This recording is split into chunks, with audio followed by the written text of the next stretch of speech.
afternoon. I'm Steve Spobrook, CEO of MSL Healthcare Partners, and I'm just so excited that this day has come and that you all are here. We have just been really pleasantly surprised by the number of you that have decided to join us for the next hour. So much, in fact, that we're probably going to answer any questions you might have in the chat after this event is over. So if you have questions, we did get some questions from you in advance. We really appreciate those, and we're going to do our best to answer those over the next hour or so. But if we don't get to all of those, please reach out to us, and we will get back to you when this event is over. So we have got some of the best people in the business that have been working diligently to try to digest all of these changes over the last week or so since they came out from the Joint Commission. So we're going to bring everybody in here today, some folks that I've worked with for many years and just have a lot of respect for. So without any further ado, let's just get started. Gosh, I'm excited because we've got a room full of people who are way smarter than I am. And so one of which is a good old friend of mine, Ramona Cheek. And I want to talk to her just a minute because she's the one that's most recently out of the chief nursing officer's chair and here at MSL. So Ramona, now that you've had a chance to digest all this stuff, are you glad to be on this side of the fence, or would you like to be back on the other side? Well, it's all about span of influence and control. If I was in the seat of the CNO, I would have a lot of influence and control over my organization. But I think being on this side, I have a lot of influence on a lot of organizations that we're going to be helping. So I think I will impact more professionals and more patients being on this side. So what do you think is going to be a bigger challenge, being on this side or on that side? I think they're both equally. It's really hard. I mean, and I've gone from one side to the other side and back to the consulting side. I think it depends on what you're looking for. I think if you're excited about working with teams and seeing things from the start to the finish and having a little bit more control, it's being on the organization side. I think if you're really interested in seeing systems grow and learning and passing that learning to many different organizations, it is always exciting to be on the consulting side. Yeah. Well, we're excited about the opportunity. I think this has been one of the biggest changes we've seen, certainly in MSL's existence, which is going to be 17 years here in a very, very short period of time. So it seems to me that a lot of what is going on is closer alignment with CMS conditions of participation. Again, back to Ramon, is that a fair statement? Oh, I think so. I think that what we have is in 1965, Joint Commission was deemed on its own. It didn't have to have a relationship with CMS.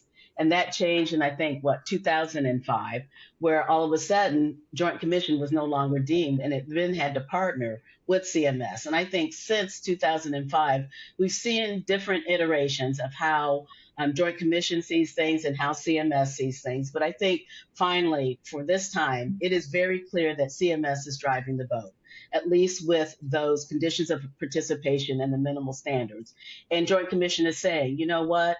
Yes, you are driving the boat now, but we're going to still have a little bit of a caveat that we're going to call national performance goals, in which we still have some influence, which is going to be above the minimal standards. It's going to be how we emphasize patient safety and quality. So while I think that they're giving and they're making it clear so there's no confusion between what Joint Commission expects and what CMS expects, those are the same. I think that Joint Commission is saying, but if you want to go above and beyond, if you want to go above compliance, then you're going to pay attention to the national performance goals.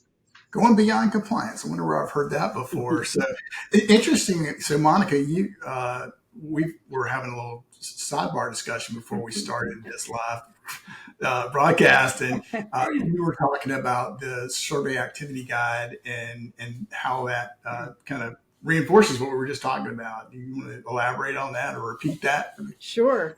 Well, one of their changes is that they're now calling the survey activity guide the survey process guide, which really is emphasizing process throughout this whole new program that they've put out. But one thing that I think is really important to understand is when you get into the detail of the new standards and how they're going to be surveyed by looking at the survey process guide, it's very prescriptive. And I think the Joint Commission surveyors will be surveying much more like a CMS surveyor in their approach to the survey process. It's going to be much more prescriptive. It's going to be very discrete elements that they are looking for in the survey process guide. It outlines very specific questions, very specific documents for the surveyors to be asking the questions and looking for the evidence in the hospitals. And it's like a checklist basically that they got to check the box in order to determine if they're compliant or not. So I think it's going to be a very different feel to the survey process to organizations. Great. Well, I appreciate that. So I kind of want to ask Edwin and Sue to weigh in here on a couple of things. But by the way, Edwin kind of had his feet in both camps at one point when he had responsibility for facilities, was also the chief nursing officer. And of course, everybody knows Sue's spent her life on the physical environment side and emergency management side. But this process crosses the entire organization, right? What does that actually mean, for the people who are on tuning into this thing? How does that? What's the impact to them? There are several levels answers to that question, Steve, and very, very appropriate question. The standards as they're written and with the performance guides that are provided, it raises the bar on accountability for hospital leadership and governance in that they own the outcomes, not only on the clinical side, but on the operations side as well. And you take that down to the next level in several of the standards in the performance guidelines. And that's where, like your emergency management, your hazardous vulnerability assessment, there has got to be teamwork from life safety, environment, clinical, to make sure that the community that you're supporting the needs are being met. The other piece of that is that the standards for testing those processes has been elevated several levels. Sue? Yeah, I would like to say that I think from the facilities, the physical environment perspective, there's going to be a lot of reliance put on knowledge deeper than the Joint Commission standards. For example, in life safety, while the previous Joint Commission standards told us do A, B, C, and D, the new ones are going to say follow the life safety code, which really means that there has to be a lot of background on the life safety code, what all the things are that are required by the code, and to make sure that we're still compliant with everything in the code, even though it's not specified. So I think that a good reference for that is really to look at the current standards as far as what's being looked at for the life safety code, without having to really go back to the beginning and look at everything in the code. I think what we've got right now in the standards is pretty comprehensive of that. But for someone new coming into the field under these new standards, that background may be missing, and that's going to be a challenge to identify what actually is required by the life safety code. Yeah, I mean, obviously, my background has been the physical environment as well through my 3+ decades of doing this now. And one of my first thoughts about that was that it opens up the door for all those areas of the life safety code that haven't been addressed in the past. One thing that jumps off the page, like the reference to the FPA 241 related to construction projects and how that is being used and implemented.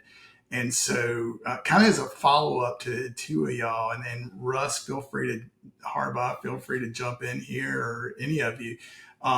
It sounds to me as if the survey team is going to be a little bit more cohesive than they've been in the past. And what I mean by that is, you look in the past, and sometimes the life safety surveyors would be there even off cycle, because of challenges, or it was almost like two separate surveys happening simultaneously.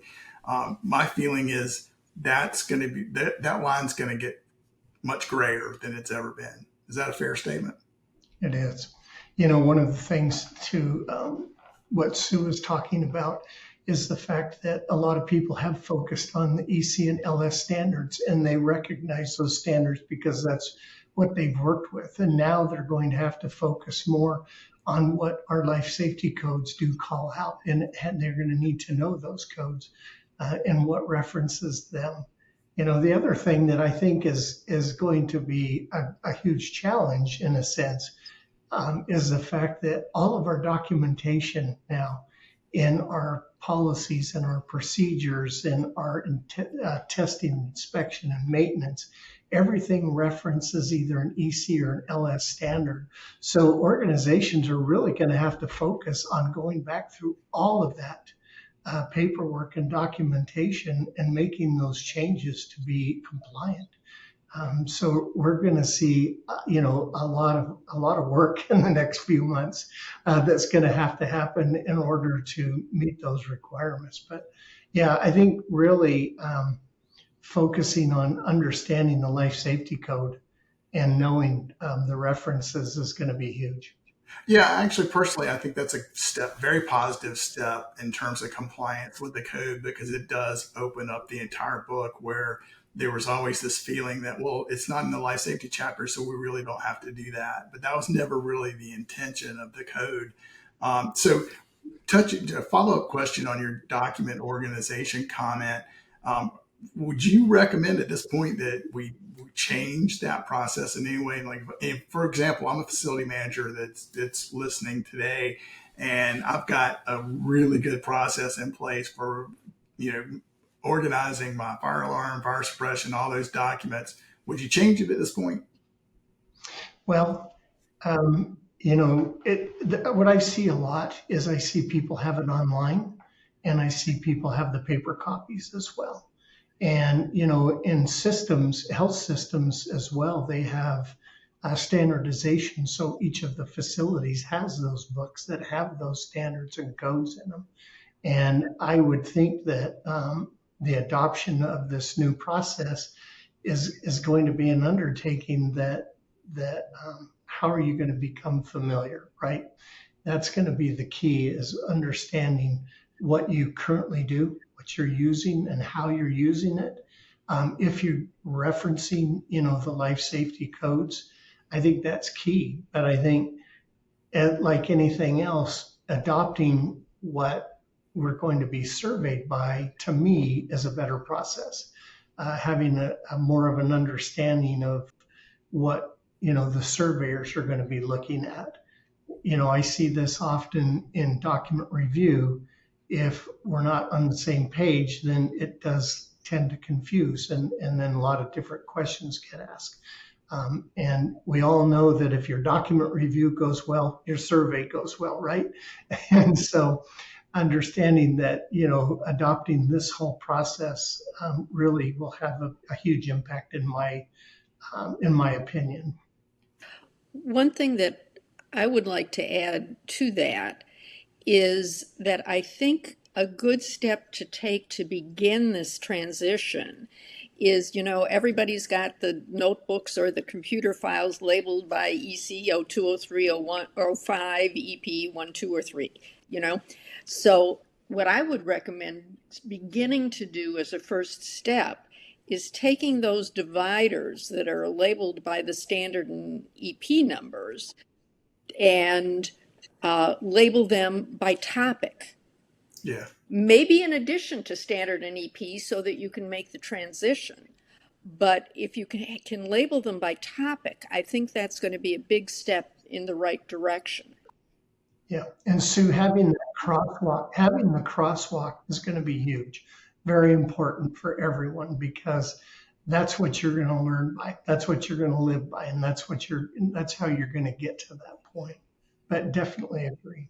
And if I could jump in too, so you're referencing, like, in the current survey process, the life safety surveyor spends a great bit of time going through environment of care and life safety documents. It's extremely important in the survey.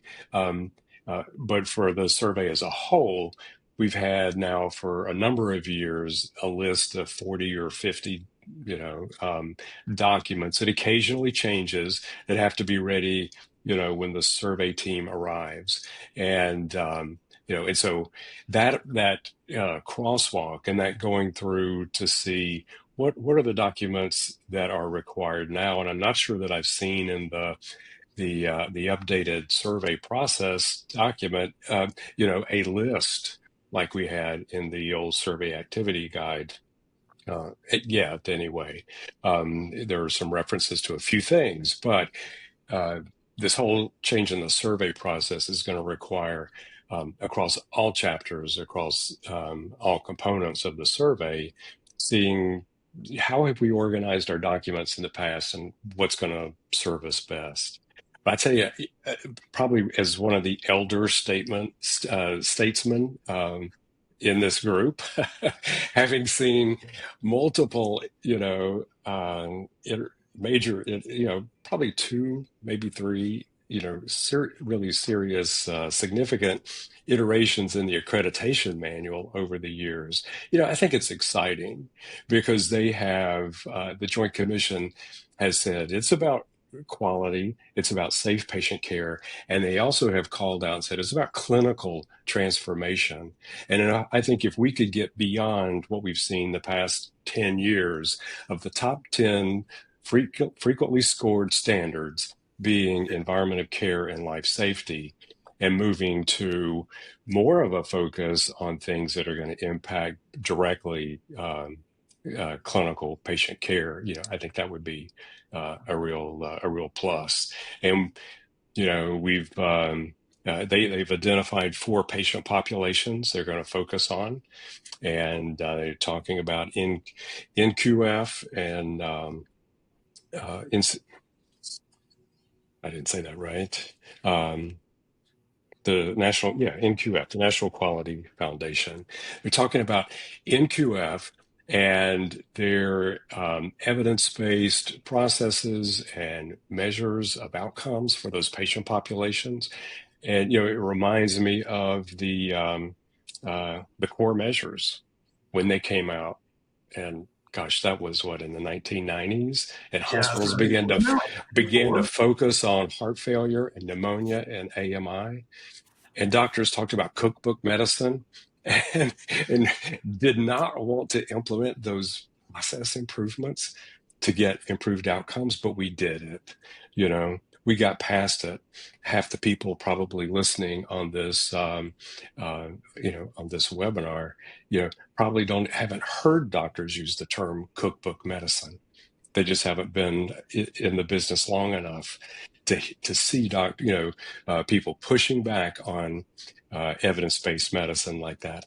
So, when I look at that or the national patient safety goals, I think to see a big change in the way the survey process is being driven and the standards, being modified to simplify some of them, and then to put focus on certain patient populations is bound to have a big improvement. That we'll look back at down the road and say that was a great thing.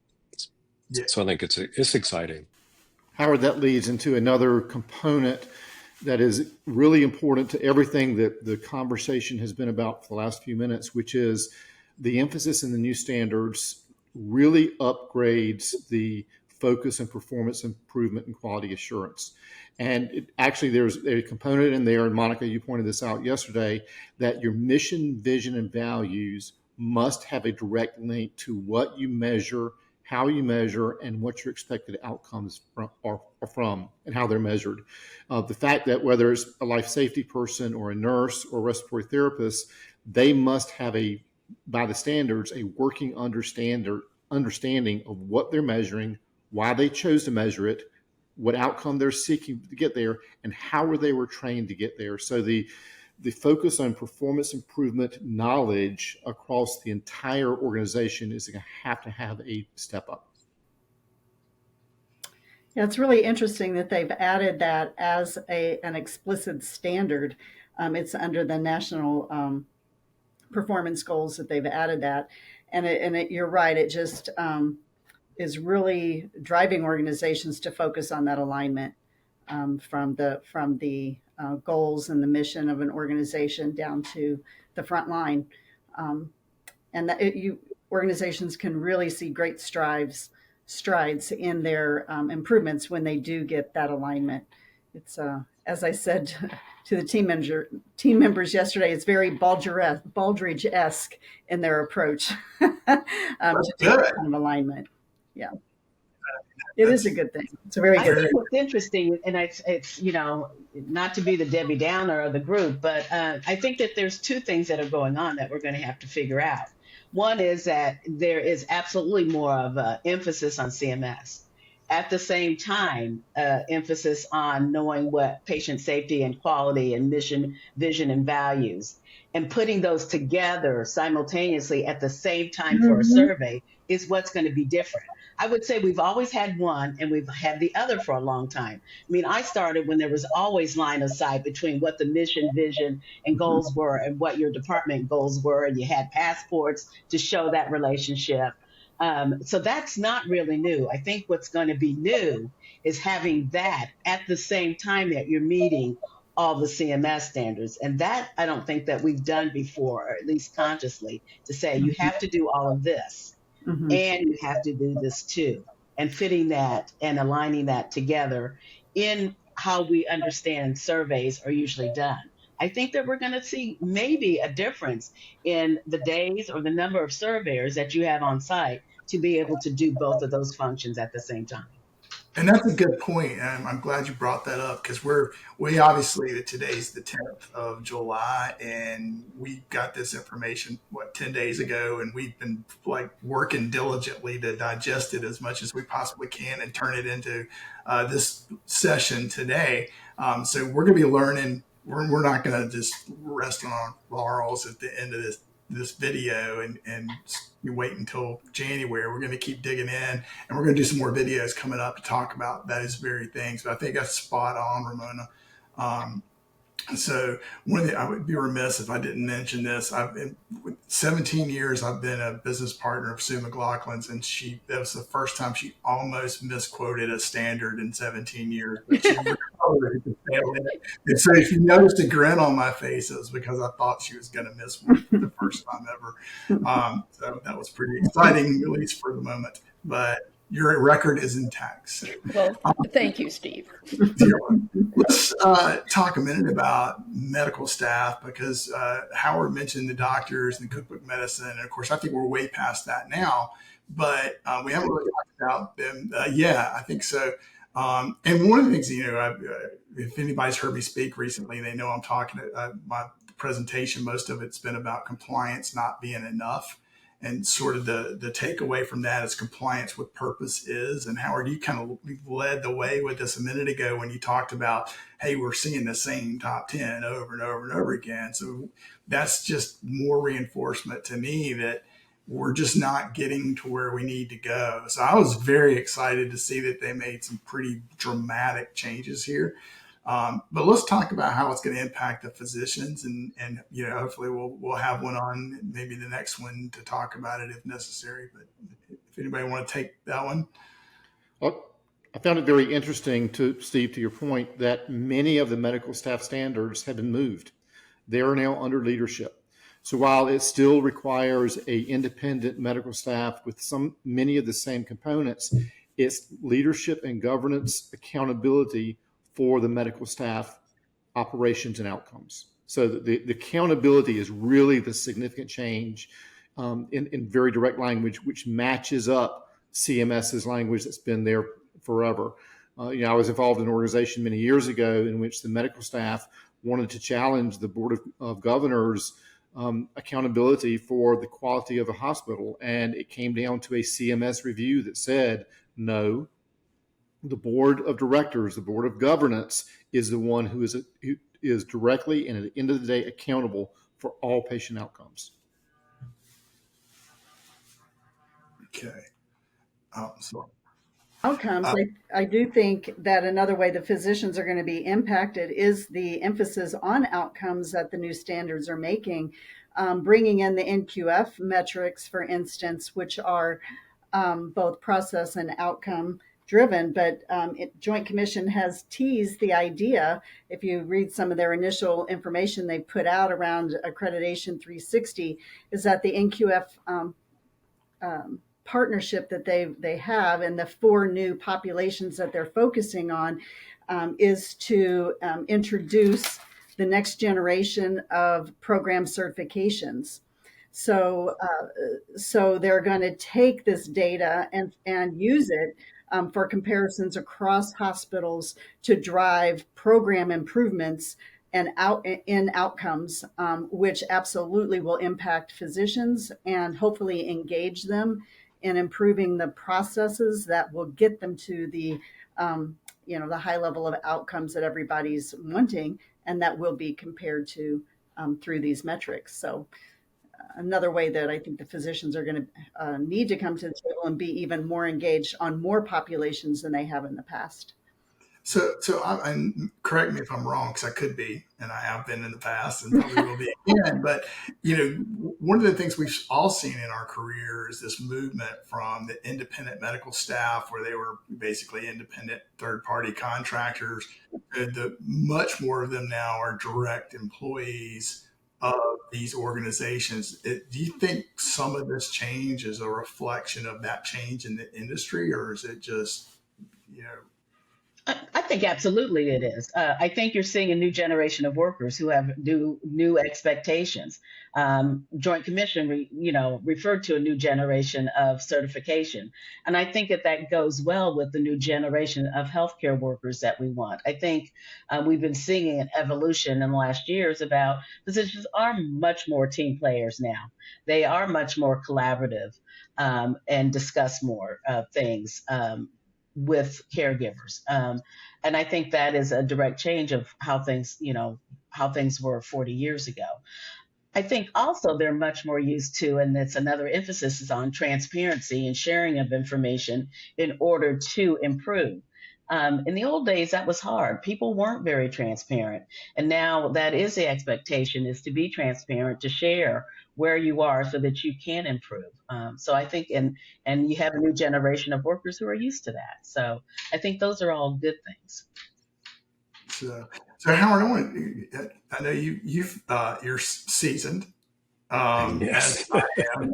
You can remember Watch out. back when the big change from plant technology and safety management, which for the people who are watching, Google it. It was a long time ago. Or see, I just dated myself. Put in Chat GTP, it might find it. But so there's a big change back when the new manual came out, what, 92, 93, 94, somewhere around that time frame. That's when they started talking about performance data and Oryx data, and that's where they've been around for a long time. It sounds like this is kind of an expansion of that, maybe. Um, we just have grown in our ability to gather data. I can remember when it was hard to get any, clinical outcome data or process data. Now we've got electronic records, and there's a lot more there to mine and to analyze and to use. But eh, all along, it's always been about with the leadership team. How are you prioritizing and what, because there's a million things you can measure. How are you deciding what's the right thing to measure for your organization? The Joint Commission and NQF, CMS, they're giving some nudging in a certain direction. But that's good because it'll have people, hospitals all across the country, medical staffs all across the country focused on outcomes of the same things. And that's always been helpful as an industry in order to achieve improvement and to learn from each other. But the important thing is, you decide what are the right things for us to look at, and you do a good job of gathering the data so that you can draw significant conclusions from that, and that you have a process in place to actually improve. And there are things that we have learned, having physician engagement. And when the medical staff was all community based, it was hard to get them back in out of their office and into the facility to meet with a team, to provide input. Now with under the model where they're employed, um, I'm not saying that it's easy, but it is easier to get them to participate, to compensate them in a lot of cases for that, and to get their engagement. But at the end of the day, it's did we actually move the dot toward the better side of the data distribution, and I think that's what surveyors will be looking at, and that will kind of drive your assessment by the survey team, by the Joint Commission, um, ultimately by CMS. Is are they an organization that learns and improves? You don't have to be in the top quartile to get accredited. You have to show that you have methods in place and leaders who are watching to see, are we moving toward that top quartile? And if not, then I think you would have some issues during survey. So let's bring this around to some recommendations about what they're going to expect if you're going to be surveyed in the first quarter of 2026. You mentioned that the Joint Commission was kind of nudging facilities in a certain direction in terms of what to measure. What are those? What are those? Well, what I was speaking of was these four patient populations: maternity care, hips and knees, orthopedic procedures, spine procedures, and then cardiovascular procedures. So they're saying, let's work on those if they're applicable. We go to some hospitals and they don't do maternity care. It's just not in their Right. scope of services. But if it's applicable, then they want you to be part of this national initiative to look at what are the processes and the order sets and all the things that lead to having better outcomes. And I think, as they're gathering data from organizations all over the country, they're going to be sharing that data is going to be available to compare and to say, okay, well, if there's any question about whether we should do this or not, look, all these top performing organizations do A, B, and C. Yeah, I think it also has to do with the speed of adaption too. I mean, we've known some things have been evidence based, but it used to be, and I don't know what it is now, it used to be 13 years between when you knew something was evidence based to when it was widely adopted. I mean, that's just all. I mean, we knew about cardiac care, we knew about stroke care, we've known about what are those best practices for a long time. But to get that to spread in all these organizations has taken forever. I think part of the hope too is to shorten that, and I think now is a great time. And with technology, I think AI is going to play a big part in things. I think is to adapt and to leap and to be able to adopt what you know is best practice and evidence based and spread that and scale it across the nation so that all patients benefit, that all patients experience that quality and patient safety is something that's important too. And I think it's an exciting time for that. Yeah. Well, certainly. I mean, I hope that or at least that the folks that are using us have seen we're making strong investments in AI and doing things with data to help support making those improvements much faster than ever before with Action Planner and some of the tools that we're providing, like this education today, and like what we're doing with the Accreditation Readiness Network and the education that we're doing there. But you're right; it seems like it takes forever to get anything done, and frankly, if you're on the patient side of the bed, you just don't care what the problems are. You just want the best care you can possibly get, and you're expecting it. And in my mind, you deserve it. So, Let's talk a little bit about the survey process guide. I know that's kind of brand new. I'm kind of glad they changed it. I always got confused with the Screen Actors Guild every time I heard SAG, but so this solves that problem. All those Uh, movies you're in, Steve. I know, yeah. So, yeah, I got a face for radio, Ramona. You know that going way back. But I know it sounds like there's some huge changes there. If you're going to be surveyed here in the first quarter, what are some of the things you would start thinking about right now? Um, And my first reaction to that is just remember that there's nothing new in the standards, that they're just completely reorganized and some of them removed. So there's no new standards to really emphasize, um, focusing on adding, barring the one about alignment with the with the mission, vision, and goals of the organization. That one did seem to come out of a new spot. Um, but the process itself, I think the documents is going to be really key in understanding that alignment and starting to work on getting those aligned so that the document review and being able to organize the information that the surveyors are going to be wanting is going to be key to preparing for a January survey. Ramona, I know you had some thoughts around that too. Um,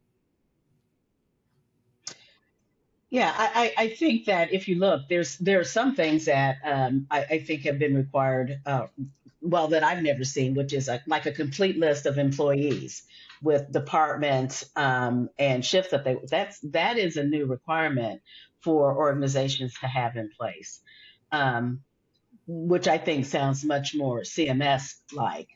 And I do think that and if you look at Joint Commission is going to be doing a fair amount of document review before they get on site, because there's not going to be a lot of time once they're on site to do that. Now, as you look through those documents, and they did ask for some, like the overall plan and budget and the capital expenditure, that's something that we've kind of talked about in leadership, but they've never asked to see that explicitly. Now that is something that surveyors must look at, which I think is interesting. So I think Monica's right. Being familiar with that list and having it ready and knowing that the surveyor is going to be looking at some of the things before they even get on site. And I think we're going to find as this evolves, I think, because the surveyors, this is a new process for the surveyors too, right? So they're yeah. going to be learning. And I think as we learn, they're going to find out what things are taking more time, what things aren't, and adjusting time requirements around that too. Yeah, well, so you guys mentioned that there's very few new standards, but one of the things that they've been talking about is this large number of reduced standards. But I think we all are in agreement that the workload, don't expect there to be a 30% decrease in workload because of this change. Is that fair? I think that's very fair. Yeah. Yes. Yeah. But I mean, just the sheer number of pages in the survey, what do they call it? Process guide, the survey process guide, going from 150 something, less than 200 to over 600, I believe, right? Pages, or nearly 600 pages in the process guide, really speaks to the level of detail that they're going to be looking at. And when you look at towards the back of that guide, there is a plethora of checklist and focused tools that you can use to evaluate infection prevention, your quality program, your emergency management system. So there's a whole list of tools in the back, which I think would be a great place for people to start looking to understand the detail that they're going to be surveying when they're on site. An example of that is very directly one of the standards that we've always been challenged with, especially on the nursing side, is the very appropriate individualized care plan. In the survey guide, there is a detailed list of questions and observations that the surveyor is to look for XYZ number of care plans is the care plan, did the care plan start at an appropriate time? Did the patient and other family members have input into the care plan? Does the care plan meet psychosocial and physiological needs? Does the care plan match the medical care plan? And how are you measuring the outcomes? That level of specificity has never been in the guidance before. Well, and I think we need to remember while the number of standards and EPs have reduced, the number of COPs and tags have not. And what they have is an alignment between Joint Commission and CMS. And that's why I think they've decreased the confusion. They still have the same number of requirements for the survey because the CMS COPs and the tags have not decreased. Well, a great example of that on the physical environment side is life safety, which used to be its own whole chapter, is now one standard. And so that eliminated a lot of standards and EPs, but the responsibility is still there, and that's I kind of have to laugh with that development about the top 10 scoring. I don't see how that one life safety standard isn't going to be the top of the line every Number one time. every time. I'm just But excited because we're doing all it, these life safety assessments in the fall, and it's going to make it a whole lot easier for me to know which standard to apply. That Yeah, one, and actually, it's a similar situation for medical equipment. Most of the medical equipment stuff says follow NFPA 99. Now, there are a few extra things in different parts of the manual, but it's the same thing. You're going to have to know what NFPA 99 requires from a medical equipment perspective. So I appreciate those comments. I wanted to, Tim Adams, who's an expert on a lot of things, but particularly his background is in medical equipment. I wanted to get your opinion, Tim, if you don't mind, on the changes in the standards in medical equipment and how they might impact the folks that are here today. Well, folks might look at the new standards and panic or rejoice that medical equipment is not really mentioned, or at least not much. It no longer has its own chapter. Same thing has happened with utilities and other things. But implied, I think, throughout the standards, we have to provide a safe and a functional and effective facility. And medical technology management is a big part of that. Just because the standard doesn't have a heading, medical equipment, doesn't mean it all goes away. Just a few examples. There's a requirement in the new standards that you will comply with NFPA 99. And Chapter 10 and perhaps Chapter 6 and Chapter 5 being medical gas and vacuum systems, Chapter 6 being electrical systems, and Chapter 10 being equipment. There's opportunity there, or implied things that relate to medical equipment in that environment that we provide. And I think that's the same kind of consolidation throughout the standards. Um, Edwin referenced in a conversation a leadership standard. 7 leadership standards were combined into one. I looked, in record of care, there were 5 different standards that were combined into one. So, it's the requirements are still there, but the number of standards that they're aligned to are reduced, which is misleading, quite honestly, to organizations thinking it's going to be less time and effort and so forth, when in reality, as Ramona said, the COPs and the tags are all there. Yeah. They haven't changed. And then on top of that, with the national performance goals that Joint Commission is keeping in there, as I was going through those, and there's 36 pages of those standards in the guide. How to survey those, and just to give you some examples in the numbers, there's 38 national performance goal standards, and out of those 38 standards, there's about a little over 140 EPs. So there's still a lot of detail and work that's going into the standards. So we still have to remember that and not think that it's going to get so much easier. Yeah. Hey, Well, Steve. See, yeah. so going back to your question about, what should you be thinking about doing next, related to these changes.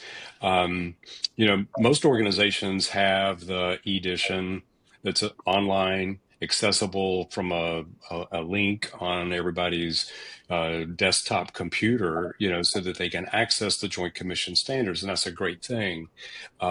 But if I were the chief quality officer or regulatory officer in an organization, I would be thinking about rolling out education.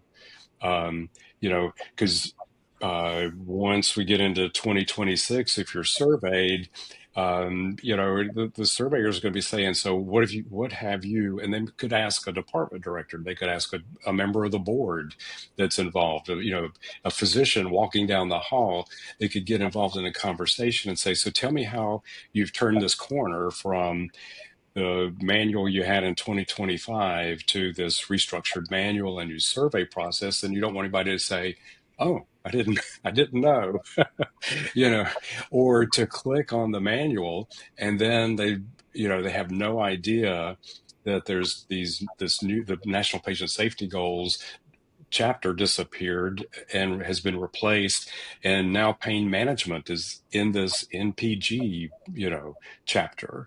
And Mm-hmm.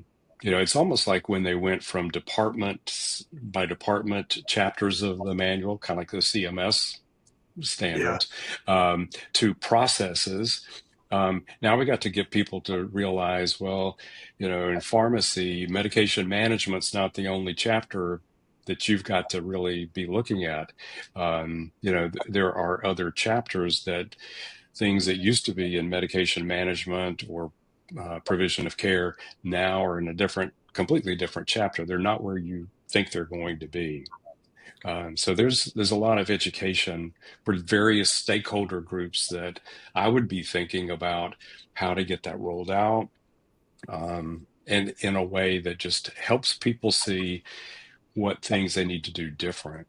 Um, Yeah. Honestly, that's going to be the real focus. Poor Edwin for the Accreditation Readiness Network going forward is really hammering out some education along those lines that we can provide those people who are members, those organizations that are members of the ARN. Because you're right, Howard, this is a huge change. And it's going to affect everybody. The one change is you're talking about having access to the e-edition. Back to a physical environment issue is because we now have one standard that says comply with the life safety code. That means that library of the life safety code is going to need to be available within organizations. And frankly, that's a budget item because it's not inexpensive to access all the NFPA codes, even if you're a member. So just something to also kind of want to throw that out there. Yeah. I want to stress that from the physical environment side, it's important too to really not just focus on the standards that look like they belong to you, because my first reading of these new standards in emergency management, it looked to me like, oh my, they've deleted all the things that they added to emergency management following Katrina when they had the expert panel working on those new EM standards. Well, turns out those are all located now in the national performance goals. Mm-hmm. So you can't just read one chapter and think, wow, why did they take that out? Because it just might be someplace else. The Joint Commission has said that they're reducing their element of performances by 46% in critical access hospitals and 48% in hospitals. But I would hope people wouldn't be deceived by that, thinking that that work is gone, that it's not there. And to support what Sue is saying is the fact that when I went through and looked at the physical environment side and looked at each of the standards and looked at the reduction of the element of performances that were attached to those, that's going to be extremely difficult for people to decipher, understanding that they really do have to focus on those inspections, testing, maintenance, documentation, all of the standards that are there required by manufacturer's recommendations plus code. And I think that's important for everyone to kind of have an understanding of that they don't forget that. And I think education, going back to what Howard said, really education is key. I wrote down 6 different things that I wanted to kind of discuss, and education was one of those because your environment of care teams are going to have to know, your quality patient safety teams are going to have to know, your EOC tours. Everybody's going to have education with this new process. And it's interesting to me because I see it so often that a lot of that information doesn't get shared. If an organization has an accreditation department, if they have a life safety person or if they just have an accreditation person, often they're not getting all the information that they should be getting. And I'll just use an example. This organization that I'm in now, I send information out, and Steve, the slide that I gave you yesterday was the only information they had received at that point. And so, that's kind of scary in a sense, because there is so much information that's being released right now, and there's so much is being talked about that, a facility or an organization the size of ours should really be on top of it.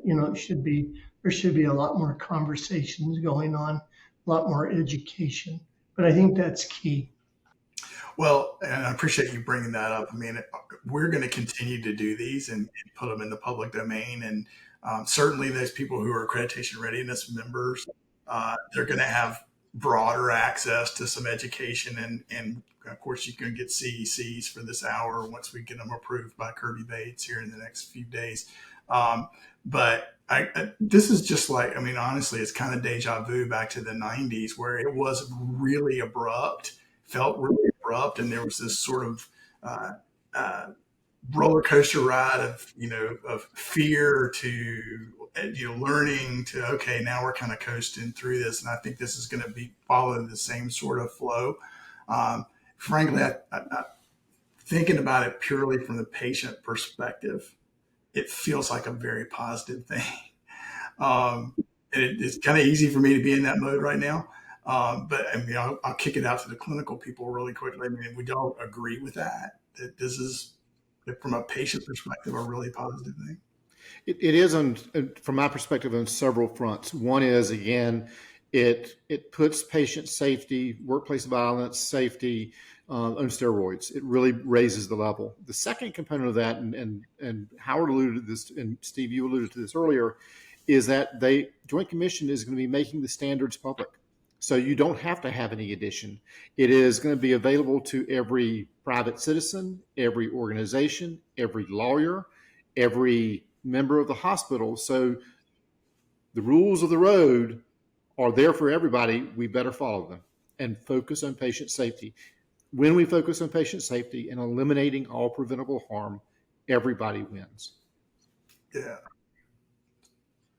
I would say that they're even using the words patient-centered. Those of us that are nurses are used to seeing things that are patient-centered, but it is now in the manual that it's patient-centered, and they're looking for active involvement of the patient and the patient's family in their care, that they have input and that discussions happen with them. So I do think it's a positive thing.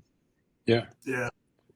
Steve, one other thing that I think people should be, thinking about and working towards, and maybe we can do one of these sessions for the audience that is specific to looking at those checklists, because every hospital that we go in and work with on their accreditation readiness, they're doing patient tracers. Ever since the patient tracer was invented, hospitals have had their tracer teams and tools that they use for those tracers. And I think now it's going to be really important to align those with those checklists that Ramona and Monica mentioned, and to look at how the people who are going out into the organization doing patient tracers, is there something different that we need to do? And in order to be sure that when surveyors are walking through your organization with those checklists, either on paper, on their laptop, iPad, in their head, in whatever way, they're going through and they are looking at all those records and all those documents and talking to people with, I've got to ask this, this, and this, that people have been asked those questions and they are comfortable responding to those questions, or those pieces of paper or whatever are available and accessible. Yeah, And yeah. that's one of the biggest advantages of doing a mock survey, right? Is that simulation and education that goes along with the simulation. If you've been there before, you're Hmm. comfortable in how to respond. I mean, I think that's, to me, has always been probably the biggest benefit. Really, is that just, I've been here before. I know what I need to do. Response, not only with the people who are in charge and Hmm. leading the effort, but all the way down to the folks that you stop in the hallway and say, hey, what do you do if there's a fire in this patient room? Hmm. That sort of thing. So that's a Yeah. good point. Well, let's just kind of quickly go around the horn. I mean, if you had to start right now, which obviously you do, because unless something changes, accreditation 360 is going to be in effect January 1st, 2026, which doesn't seem like it's that far away. It's really going to get here quickly. What would be? I'll start with you, Ramona, because you're smiling. Where would you start? Yeah. I know. I think I would start by reading the survey process guide. I think that gives the biggest clue about what the expectations are and sets the stage about what else you need to know. So And you know it's what? it's over 600 pages, just to put it in context. It used to be a little bit over 100 pages, maybe close to 200. It's almost tripled in size. So there is a lot of information there in that survey process guide. So you know what the advantage of being a smiler is you get called on first and you get the easy one. So Monica, I'll let you go next. Well, I actually have to echo what Ramona said. I think that there's so much information packed into the survey process guide that will help organizations prepare. I mean, just understanding what the survey is going to look like. For instance, there's no longer all of the system tracers that they've had before. There's only 4 that are in the manual now to do.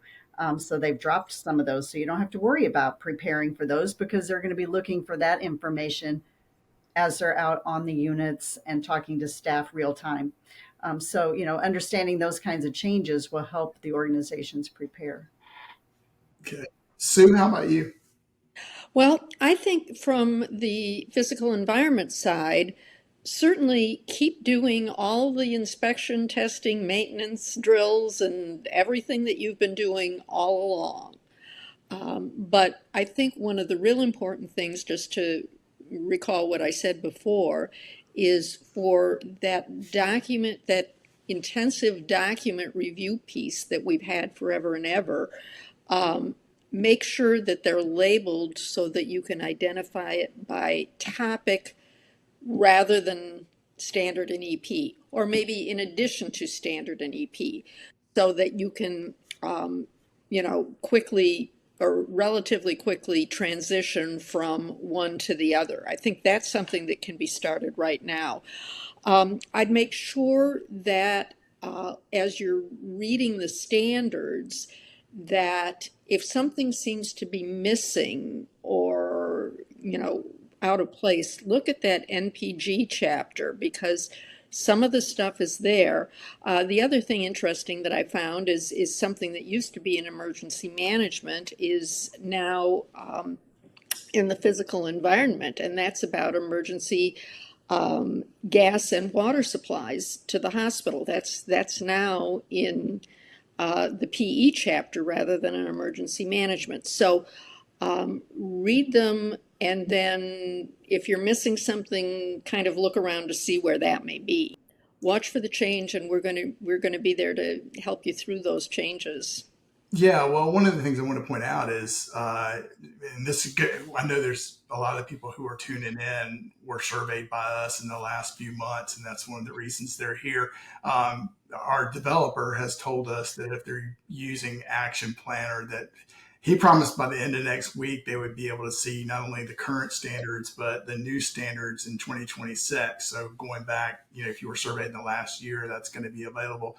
I'm going to say probably by the end of the month, because I just know Eric tends to overpromise. He doesn't overpromise, but he's a very optimistic man. So, and I've learned to be a little bit more pessimistic. But yeah, I think that's realistic, Steve. yeah, we'll be, which is against my nature, by the way, to be pessimistic, as you all know. But when it comes to software, I am very pessimistic. But if we can, the process itself, yeah, we'll be transitioning probably in the next few months over to match what the Joint Commission will be doing in January. We'll certainly be doing that ahead of the game. So, Edwin, what about you? First, reminding everybody with the big change, one thing has never changed. Our focus has to be on safe patient care, period. And that with all these changes, absorb from the fire hose as you can. As has been said before, look at the survey process guide, look at the standards and the crosswalks, and begin developing an education plan that you can carry up to the governing body and all the way across the organization to include every member of your healthcare team. Focus on safe patient care. Yeah, that's what really matters, right? So, Russ, I want to get you in here too. Oh, wait a minute. All right, can you hear me? Yep. Okay, good. I think Sue did a great job of summing up the physical environment, because I think it's extremely important to remember we are doing the work. We're doing it now, and that's important, and to continue to document the work that we're doing. And, I think for a facility folks, getting that crosswalk in their hand and having that information and seeing, what the standards are versus, what we've been doing all along will kind of strengthen their program, knowing that they're already doing it. They already have those processes in place. And I think that's extremely important. That will help them to get started immediately, to start forming those documents that they need, whatever type they use, if they use online or if they use, the paper product. Yeah. But I think that's important that they start that process now as soon as possible. And I think that will help them tremendously, to be prepared for what's coming up, in the real near future. Great. Howard, how about you?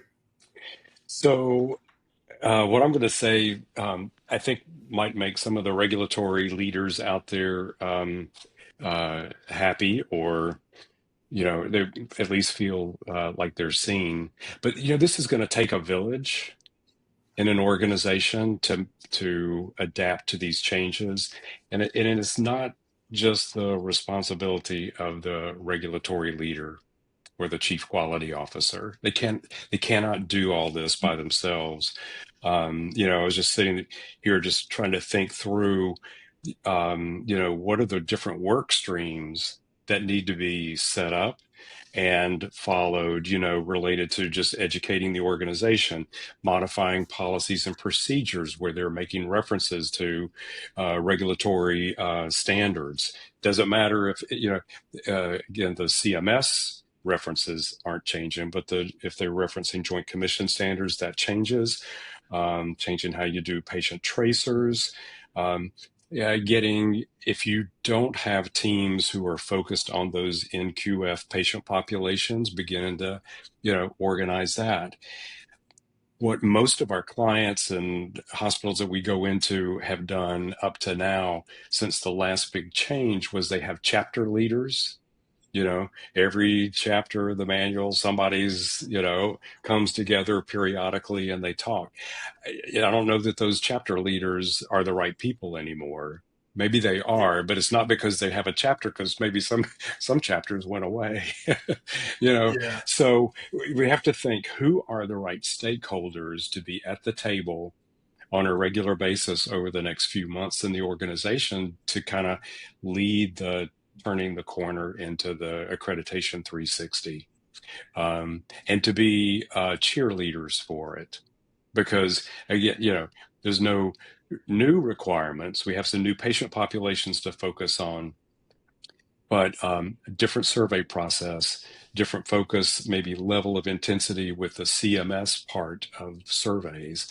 Um, but you need people who are going to be cheerleaders and talking about how this is maybe going to make this whole accreditation process more functional and more beneficial to our patients. Yeah. Which is the big thing.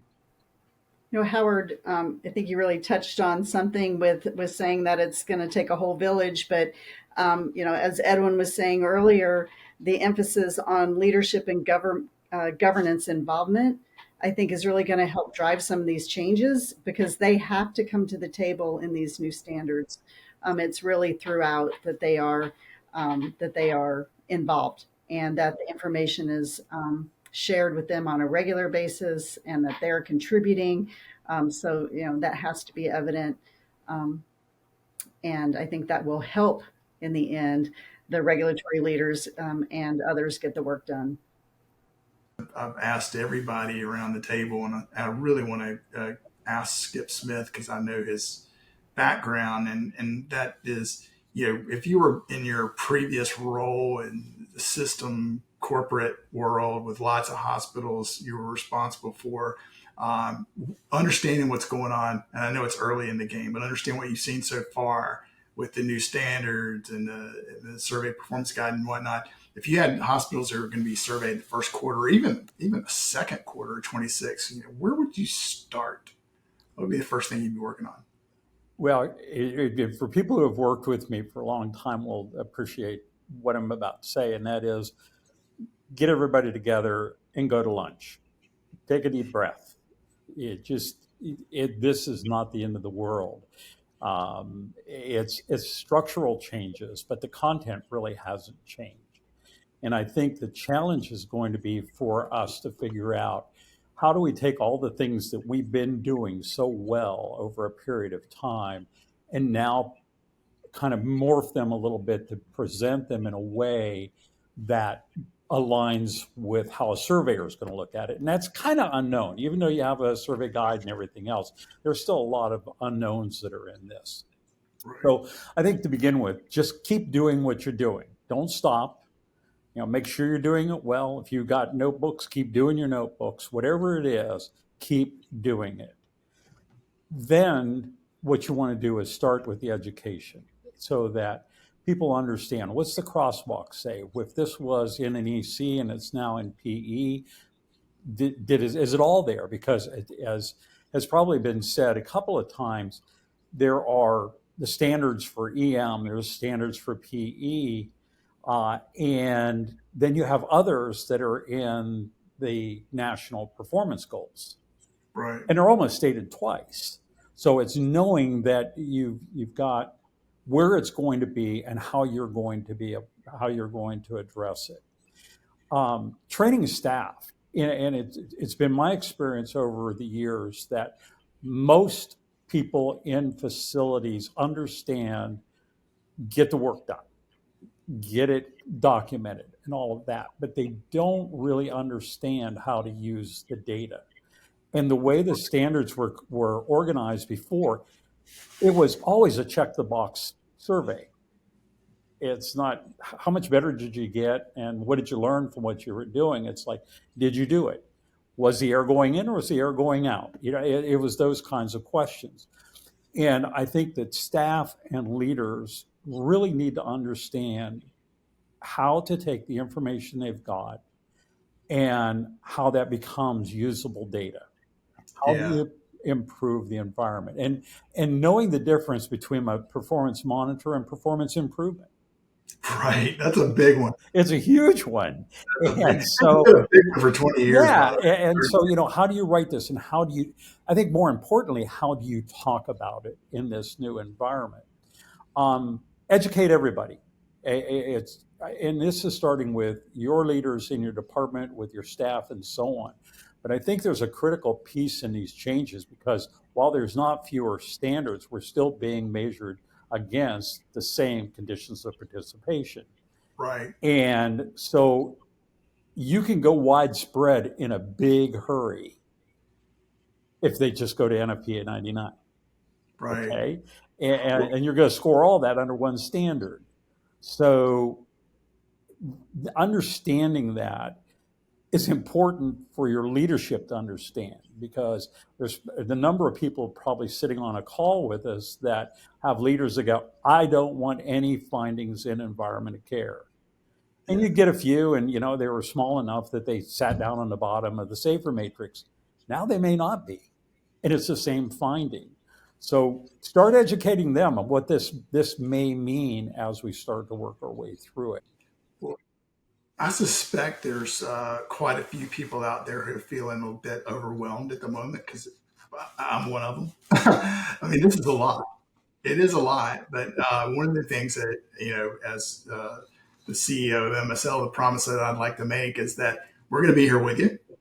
We are going to continue to provide this level of education going forward, but we're also going to be sending out some small bite education and information almost consistently from now all the way through to January 1st and probably well beyond January 1st of 2026. So as information comes to us, we're going to get that to you as quickly as we possibly can. So to Howard's point about being a village and needing a village and providing education, it is our hope that we're going to empower you with some tools that you can use so you're not going to be on your own creating that education. In addition to that, I mentioned that we've made a heavy investment in technology recently, and of course this shifted gears a little bit for us. But fortunately, we were really blessed that we were prepared in a way structurally that we can absorb this and be ready to go from a technology perspective. So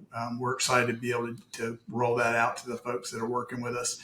Thank you all again for participating in this, and thank you all who have attended for being here today.